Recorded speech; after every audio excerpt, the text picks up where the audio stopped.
Hi guys, magandang araw po. Ito guys, Isuzu MU-X 2022 model RZ4A engine. So i-perform natin yung periodic maintenance service. Ito na yung kilometer reading niya guys. 10,577. So mag 10,000 PMS tayo. At ito yung engine oil at oil filter na ating gagamitin. Sa genuine filter, ito po yung part number niya. So, siyempre, tingnan natin sa ilalim. Ito yung cover niya, guys. So, kailangan natin tanggalin yan. At ito yung drain plug niya. So, dito mo ma-access sa taas yung oil filter niya, guys. So, ito po. At, ito, may isang harness na nakaharang. So, i-unclip mo yung harness holder niya, guys. Tapos, iangat mo ng unti. Then, igilid mo na lang. Para ma-access mo yung oil filter cover natin. At ang kailangan mong tools sa pagtanggal na yan, ratchet, dalawang extension, 27mm, 6 side. Ito, luwagan natin yung oil filter cap natin.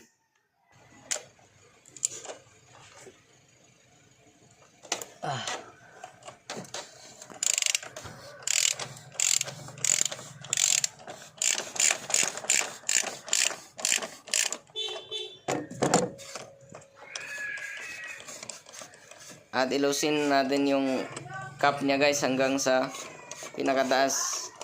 At iwan muna natin itong nakalusin to guys. Para ma-drain yung mga oil niya. Habang mag-drain tayo ng oil sa baba. Tama-tama rin po. 2,000 green dos. Branded na. Dili. Mahal kayong mga branded ini.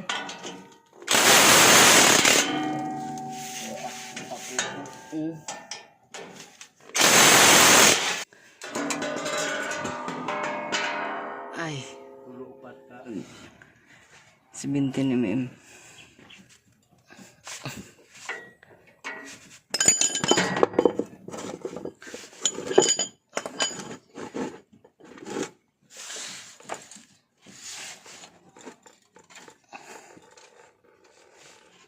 Dito, doble ingat sa pag-drain ng ating oil.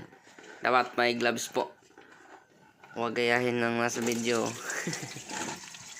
Hindi nakasuot ng gloves.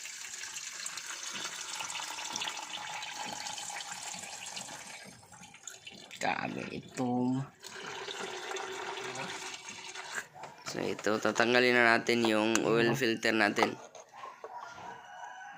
Ikot unti, tapos hugot. Doble ingat na lang po sa mga sharp edges dito. Medyo masikip.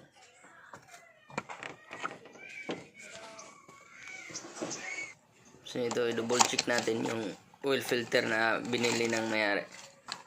Kung pareho ba at kumpleto yung mga gasket.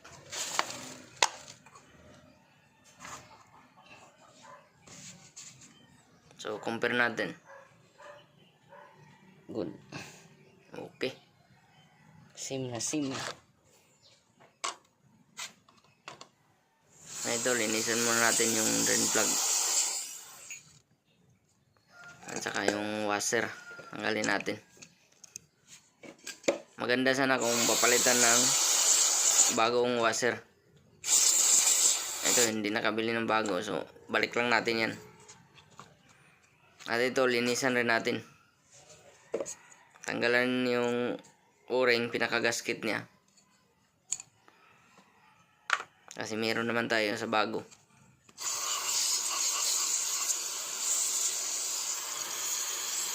Ang itim na talaga. First 10,000 pa to. Ito yung first change oil ng RZ4A. Grabe, ang itim.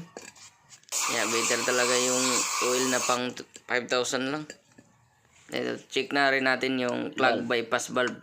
Pag mag-clog yung oil filter, dito dadaan yung oil. Kaya lagi tayong mag-change oil para hindi abot dun sa mag-bypass na yung oil sa filter natin na clog. Ito, patuyuin lang muna natin. Yan itong drain plug. Kabit natin, oh. So, So, pupunasan natin bago ikabit yung bagong oil filter element.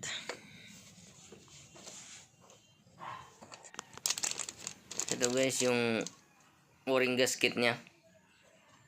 So, lagyan natin ng konting oil. So, konting tips. Pag o-ring gasket, ilubricate mo talaga ng oil. Tapos, ang pagkabit ng o-ring gasket, ganito. Pak. Ayan. So, dito mo sa pinaka-groove niya. At ikutin para mag-sit talaga yung o-ring natin. So, ito namang filter natin. May gasket sa pinakadulo. Yan. So, i-oil lang natin ng unti. Double check mo kung merong ganito. Rubber gasket to. Tapos, dito sa kabila, may o-ring rin sa loob. May o-ring dito.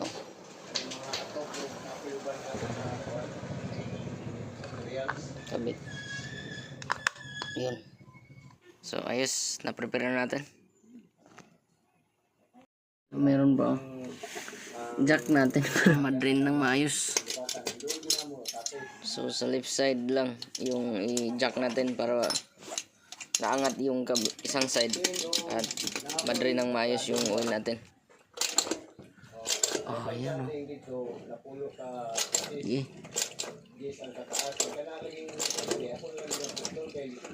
So, ayan. Meron ba?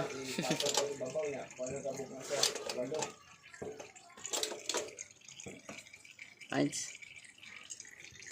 So, sprayhan natin. Linisan.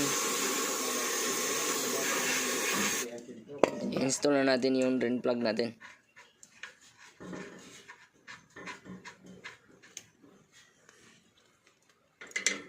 Tightening torque ng drain plug. 45 Newton meter po. Kung meron kayong torque wrench. Yan o, daming wheel. So, ito ikabit na natin yung steel plate. Engine cover sa ilalim.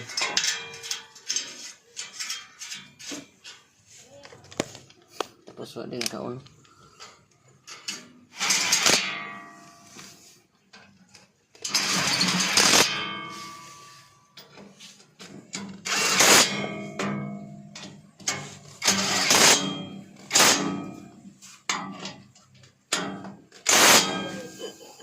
So ito, kabit natin yung oil filter. Bunas unti. Okay. Ayun. Tapos dandahan lang. Ganyan unti. Masabit. Pasok. Daming ano.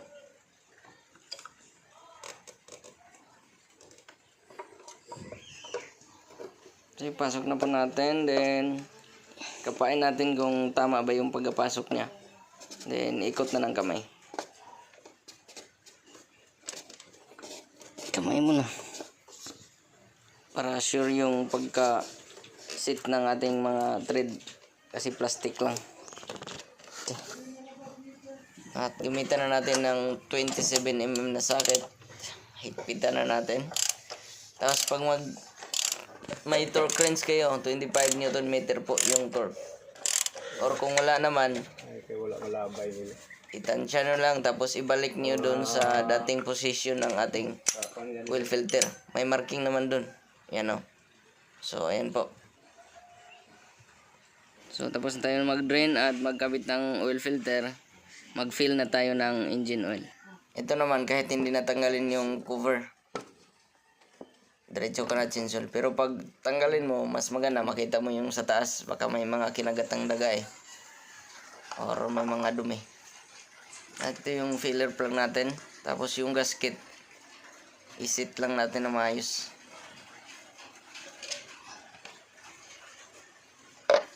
Ito, mag-fill tayo ng engine oil. So, gamit tayo ng funnel. Kung meron. Ito, improvise lang eh.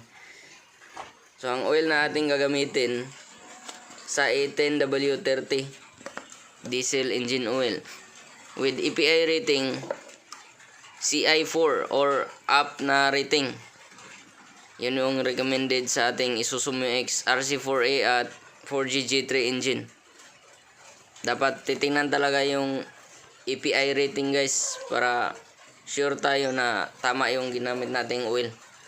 Kasi pag mababa yung rating ng oil na ginamit mo, ang result nun, mas mataas yung carbon deposits sa ating makina. Kaya mas madaling magdumi yung ating intake manifold, throttle body, turbocharger, AGR valve, yun. So nag-fill na tayo ng 4 liters kanina. So 2 liters lang muna ilagay natin ngayon. So kalahati lang nito. Note guys, hindi po ito fully synthetic oil. Kaya every 5,000 po ang interval nito sa change oil natin. Kalahati na kaya. 2 liters. Tama, 6 liters pa na gagawin. So ikabit na natin yung filler cap. Linis muna. At double check. Tapos tanggalin yung funnel natin.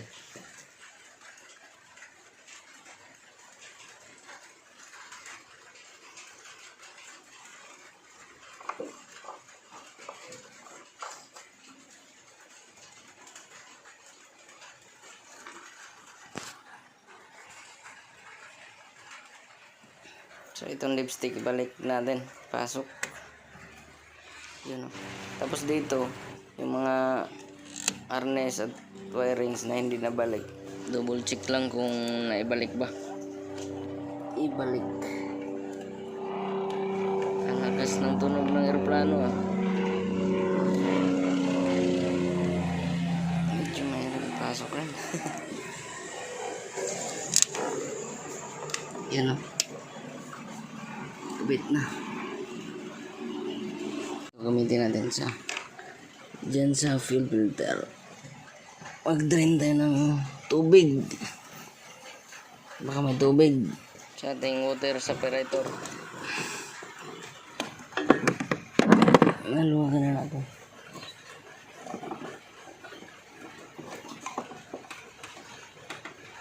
So ayan, maluwag na. Natin sa drain plug. Hose na gamitin mo yung fit na fit doon sa drain plug. Tapos ito i-pump natin para makita natin kung may tubig ba or may dumi yung loob ng ating water separator or filter housing. Mukhang diesel naman lahat. At merong unting dumi. So walang visible na may tubig sa ilalim. Ayos. So maintenance talaga ng ganitong pag-drain ng water separator every 5,000 guys, para sure tayo na walang halong tubig na papasok papunta sa ating makina. Isarado. Kapag may halong tubig kasi yung fuel system mo, posibleng masira yung high pressure pump, suction valve, common rail, at saka yung mga injectors.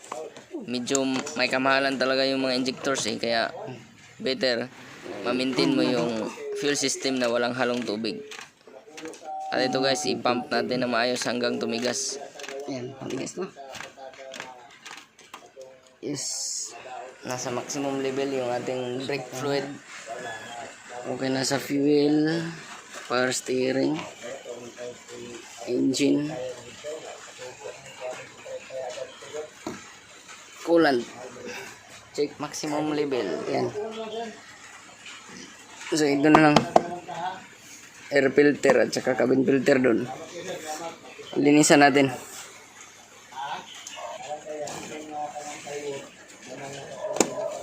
Tanggal. Masugot ito banda. Ayan. Ito yung air filter niya.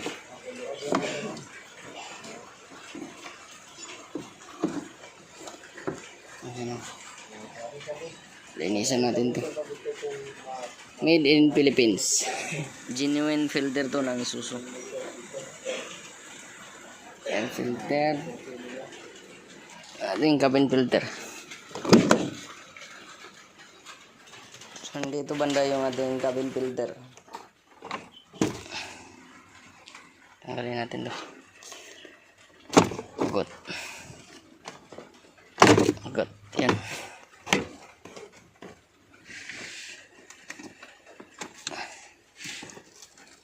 Tanggal. Cabin filter nya. Ayan o.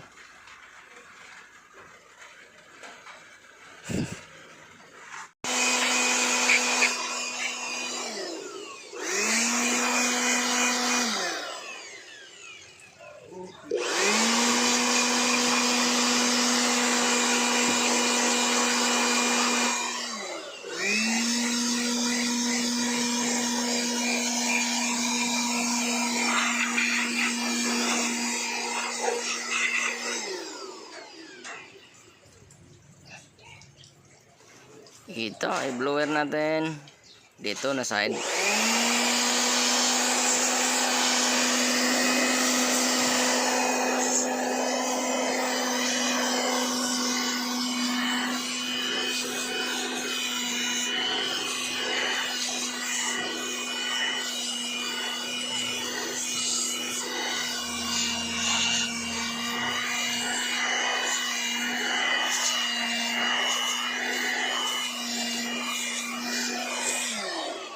Tapos dito sa likod, i-vacuum natin to. Yan.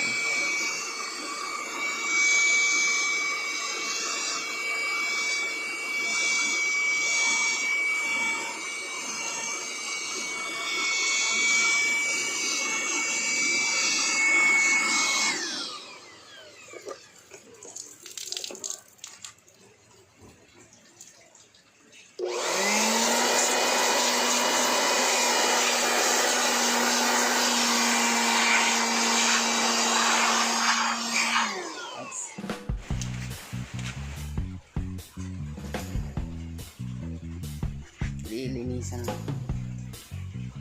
cover at sa loob.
Kita.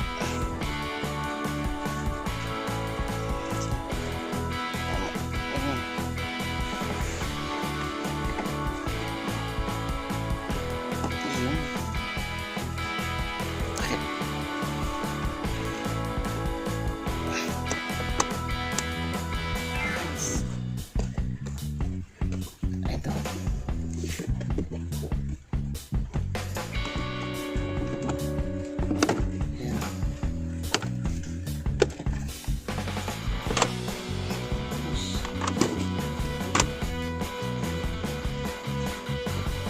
So yun, tapos natin ma-check lahat ng fluids, yung mga filter na linisan, at change oil na rin natin. So start na natin.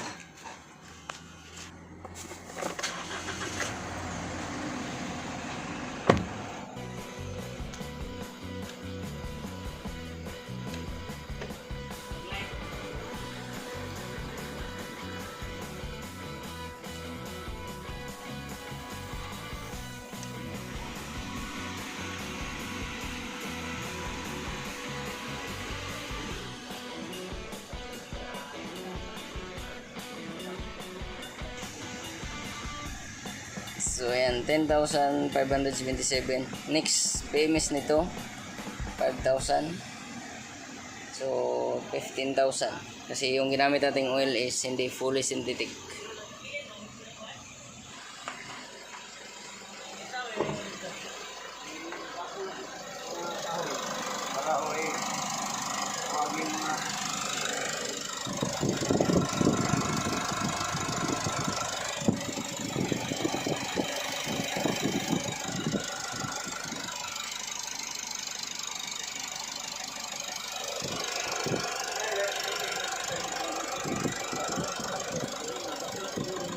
So, ito, 1.5 liters na lang yung natira. 6.5 yung na fill natin. Level 6.5 yun na sa loob. Oh.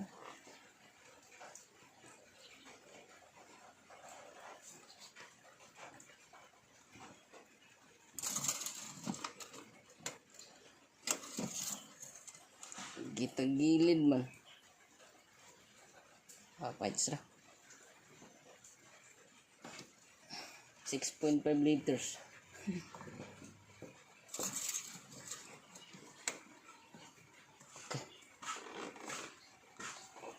So yun guys, job na tayo. Na-check na natin lahat.